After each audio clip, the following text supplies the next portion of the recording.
হয়, মই 2015 UPPL দলৰ থাকি পেলাই আমিয়ে UPPL দল জন্ম দিছোঁ 5 আগষ্টত মানে কোকৰাঝাৰৰ দতমাত।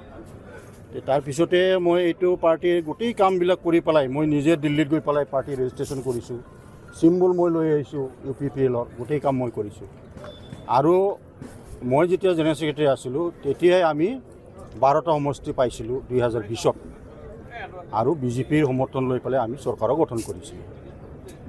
কিন্তু এই 5 বছৰত যি ধৰণৰ আমি কাম কৰিব লাগিছিল UPPL হিচাপে বা UPPL চৰকাৰে তেনেকৈ কাম কৰিব পৰা নাই, যাৰ কাৰণে এতিয়া ৰাইজই আমাৰ এই 2025ৰ যিটো ইলেকশ্যন BTC ইলেকশ্যন, ইয়াত 40টাৰ ভিতৰত 28টা সমষ্টি আমাৰ BPF দলক বা হাগ্ৰামা মহিলাৰী ডাঙৰীয়াক সমষ্টি দি দিলে। ইয়াত ক্লিয়াৰ এটা মেণ্ডেট আহিছে যে 5 বছৰ প্ৰমোদৰ নেতৃত্বত যিটো চৰকাৰ হৈছিল কাম কৰিব পৰা নাই ৰাইজৰ, গতিকে এতিয়া আকৌ হাগ্ৰামাক আনিব লাগে আৰু ৰাইজৰ কাম কৰিবলৈ সুযোগটো দিব লাগে। অকল ঢাক ঢোল বজা চৰকাৰ আছিল নেকি? একজাক্টলি তেনেকৈ নহয়, কিন্তু যি ধৰণৰ তেওঁ প্ৰতিশ্ৰুতি দিছিল ৰাইজক তেনে প্ৰতিশ্ৰুতি ৰক্ষা কৰিব পৰা নাই মোহন বড়ো ডাঙৰীয়াই বা UPPL চৰকাৰে।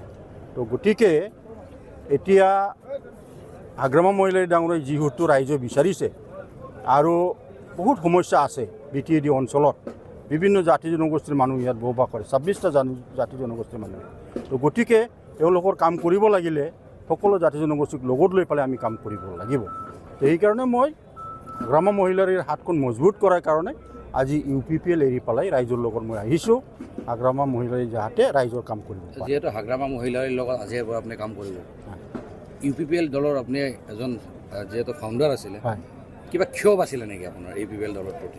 তেনেকৈ ক্ষোভটো মোৰ নাই, কিন্তু অলপ মই বেছি কথা কোৱাবিলাক মই বেছি ভাল নাপাওঁ। মানে হাগ্ৰামা মহিলাৰী ডাঙৰীয়াই যেনেকৈ কথা কম কয় কাম বেছি কৰে, কিন্তু আমাৰ UPPL দলৰ কেইজনমান নেতা আছে কথা বেছি কয় কিন্তু কাম নকৰে। সেইটো এটা মোৰ মনৰ দুখ এটা আছিল। আৰু মই নিজে কথা কম কওঁ, কিন্তু UPPLৰ কিছুমান নেতা আছে বহু কথা কয় কিন্তু কাম কৰিব পৰা নাই। BTCত বৰ্তমান UPPLৰ স্থিতি কি হ'ব বুলি ভাবে? পাৰ্টি হিচাপে থাকিব, হয়তো এছেম্বলি ইলেকশ্যনত 1-2টা চিট হয়তো পাবও পাৰে, কিন্তু মেক্সিমাম এতিয়া BPF মুখী হৈ আছে মানুহবিলাক। এতিয়া আজি আমি যিটো ইয়াত জইন কৰিলোঁ, নিশ্চয় মেছেজটো যাব। এই মেছেজ গ'লে প্ৰত্যেক ডিষ্ট্ৰিক্টতে আকৌ BPFৰ ফালে মানুহ আহিব।